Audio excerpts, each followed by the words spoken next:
Bashkë me Ministrin e Shëndetësisë, Arben Vitia, vizituam sot odën e mjekëve. Me që rast falenderojmë për mikpritjen e përzemërt udhëheqësin Dr. Pleorat Sejdiun, me bashkëpunëtorët e tij, Dr. Faikun, Dr. Laurasin, Dr. Naserin e Dr. Rezartin dhe kolegët e tjerë, me që rast na informuan për mbarvajtjen e punëve që bëjnë, për kontributin që japin, dhe ne jemi shumë mirë njohës për angazhimin e tyre të palodhshëm, që është karakterizuar edhe me rezultatin e punë, edhe me transparencë të plot proceseve.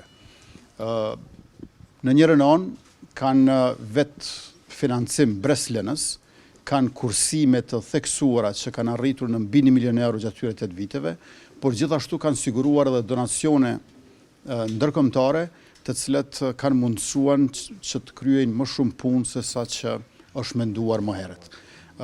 Së shpejti, do ta kemi edhe ndërtesën e përbashkët të 5 odave, sepse siç e dini janë edhe 4 oda tjera përveç odës së mjekëve, të cilët bashkëpunojnë me njëra tjetrën për hir të sistemit shëndetësor sa më efikas në përgjithësi, i cili karakterizohet jo vetëm nga kujdesja shërbimi shëndetësor, por gjithashtu edhe nga aspekti kërkimore, shkencore, arsimor i mjekësisë.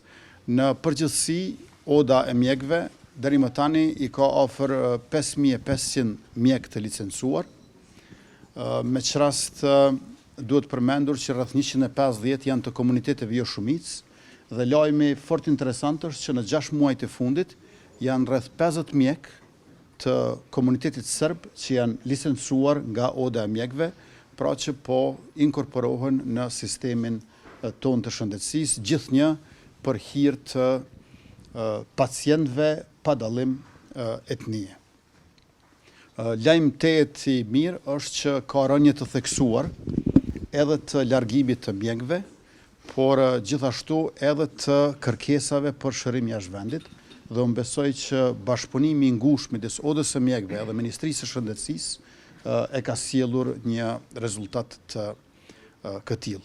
Natyrisht që ka dhe sfida, njëra prej sfidave të cilën duhet ta adrejtësojmë e cila nuk mund të rregullohet për një herë, është fakti që nga këta afër 5500 mjekë të licencuar, rreth 1600 do dalin pension në 10 vitet në vijim. Andaj na duhet zëvendësimi me mjekë të ri dhe posaçërisht në fushën e mjekësisë familjare, ku kemi mungesa dhe në veçanti kjo mungesë është theksuar te disa prej komunave të Kosovës. Pra, i diskutuam edhe rezultatet edhe sfidat dhe këtu si kryeministri i Republikës, unë jam për të shprehur mbështetjen tonë të pakursyre e të pa rezervë për odën e mjekëve tash dhe në vijim për hir të qytetarëve të Republikës e në veçanti të atyre të cilët detyrohen të vinë e të shndrohen në pacient në institucionet tona.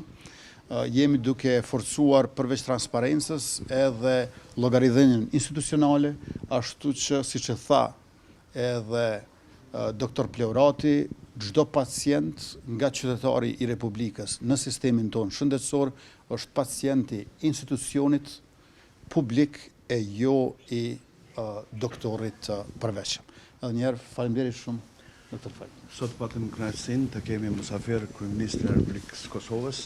Është hera e parë që një kryeministër viziton odën e mjekëve. Bisedum për zhvillimet e odës së mjekëve ndër vite, për të arriturat dhe për sfidat që na presin e të ardhmen. Ne sigurum kryeministrin dhe ministrin që jemi partner të afërt në zhvillimin e sistemit shëndetësor në Kosovë edhe për zhvillimin e shëndetit e kësaj popullate edhe zhvillimin e cilësisë së shërbimeve tona. Faleminderit.